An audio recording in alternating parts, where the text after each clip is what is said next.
नमस्कार, मी Rajratna Jondhale. Top news मराठीमध्ये आपलं स्वागत.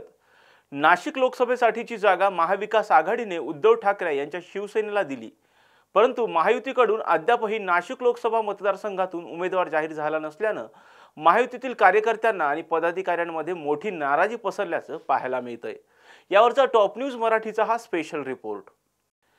नाशिक लोकसभेसाठी महाविकास आघाडीचे उमेदवार म्हणून शिवसेनेकडून राजाभाऊ वाझे यांची उमेदवारी जाहीर करण्यात आली, परंतु महायुतीचा उमेदवार जाहीर होत नसल्याने महायुतीतील कार्यकर्ते आणि पदाधिकारी यांच्यात नाराजीचा सूर आहे.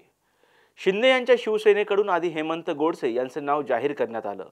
राष्ट्रवादी काँग्रेसकडून मंत्री छगन भुजबळ यांचे नाव लोकसभेसाठी चर्चेत होतं, परंतु छगन भुजबळ यांच्या नावाला होत असलेला विरोध लक्षात घेऊन नवीन उमेदवाराचा शोध सुरू झालाय.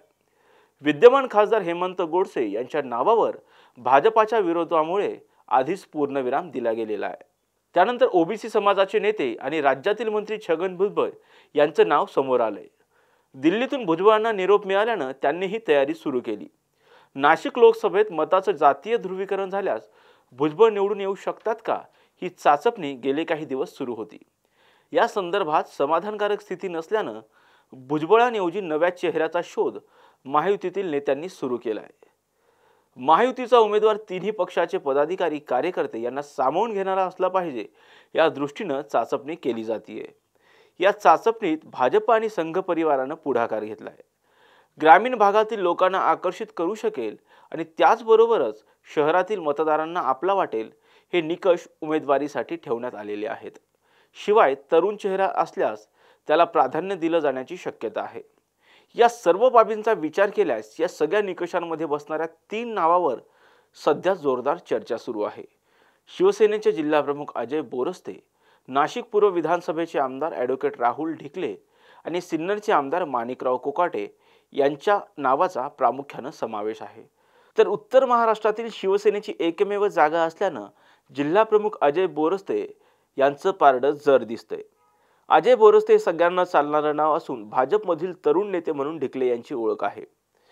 तर सिन्नरचे आमदार माणिकराव कोकाटे हे महाविकास आघाडीच्या उमेदवाराला चांगली लढत देऊ शकतात. त्यामुळे आता येत्या दिवसात महायुतीकडून कोणता उमेदवार दिला जाईल हे पाहणं आता महत्त्वाचं ठरणार आहे. तर काय कामच करण्याची काय अपेक्षा? निवडणुकीपुरती सगळीच आश्वासनं देतात, पण प्रत्यक्षात फारसं काही घडतंय असं वाटत नाही. तेच आमच्याकडे येतात मागायला 5 वर्षातून एकदा, हे आम्हाला काय देणार आहे? आता या निवडणुकीला आम्ही विचार केलेला आहे, कुणाला निवडून द्यायचं किंवा कुणाला नाही निवडून द्यायचं. इलेक्शन आले की रस्त्यांची कामं चालू करतात, एरवी काहीही दिसत नाही.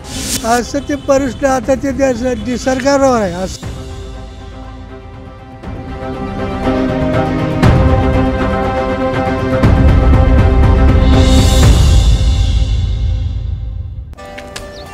Come on guys, hurry up. अरे सुन ना, एक ब्रेक ले लेते हैं. Guys, I'm telling you, तुम लोगों को सही से ट्रैकिंग नहीं आता. But that's okay, you can learn. रोज का ढक्कन देना. ये रेड वाला है, सही वाला देना. अबे ढक्कन, पहले तो सही पानी पीना.